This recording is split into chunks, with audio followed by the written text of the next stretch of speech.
Students, तो आज हम सीखने वाले हैं SN2 रिएक्शन की मैकेनिज्म।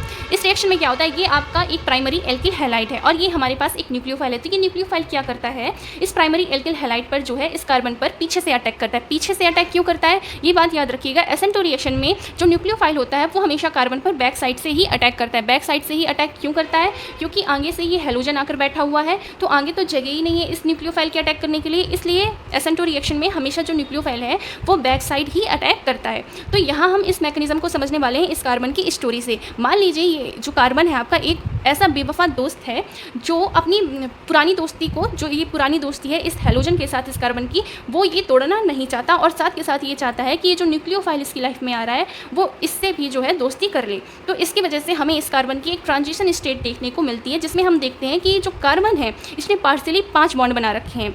तो ये कार्बन क्या करता है, जब न्यूक्लियोफाइल इस पर अटैक करता है तो ये न्यूक्लियोफाइल से पार्शियली बॉन्ड बनाता है, यानी कि यहाँ पर बॉन्ड फॉर्मेशन की प्रोसेस हो रही है और साथ ही साथ ये हेलोजन से भी पार्शियली बॉन्ड बना के रखता है। यहाँ पर आप देख रहे हो कि बॉन्ड ब्रेकिंग की प्रोसेस हो रही है और ऐसा स्टेप जहाँ पर बॉन्ड ब्रेकिंग और बॉन्ड फॉर्मेशन जो है एक साथ हो रहे होते हैं उसे हम कहते हैं कंसर्टेड मैकेनिज्म। और इस वजह से, क्योंकि यहाँ पर जो कार्बन है वो पार्शियली 5 बॉन्ड बनाए हुए दिख रहा है आपको, इसलिए ट्रांजिशन स्टेट जो है इसकी एनर्जी जो है हाई होती है, इसलिए ये हाईली अनस्टेबल होता है। तो जैसे ही ये ट्रांजिशन स्टेट बनती है तो विद इन सेकेंड ये जो है प्रोडक्ट में कन्वर्ट हो जाता है। इसलिए मैंने आपको कहा था कि ये जो हमारी SN2 रिएक्शन होती है वो सिंगल स्टेप रिएक्शन होती है, ये कोई अलग से स्टेप काउंट हम इसे नहीं करते। ये ट्रांजिशन स्टेट जो है कुछ सेकेंड्स के लिए ही बनती है।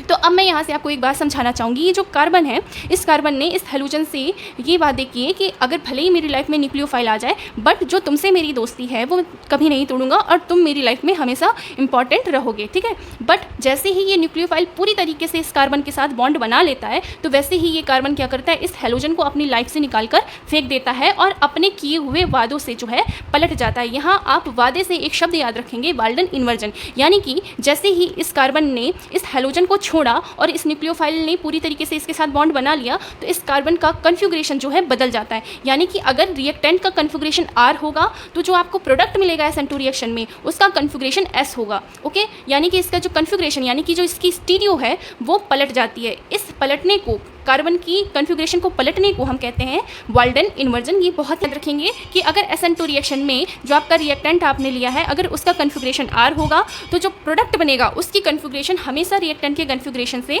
अलग होगी, ओके। और यहाँ पर बैक साइड अटैक इसलिए होता है क्योंकि यहाँ पर कोई बड़े ग्रुप लगे हुए नहीं होते, आगे से इसको जगह नहीं मिलती, इसलिए हम कहते हैं कि जो आपका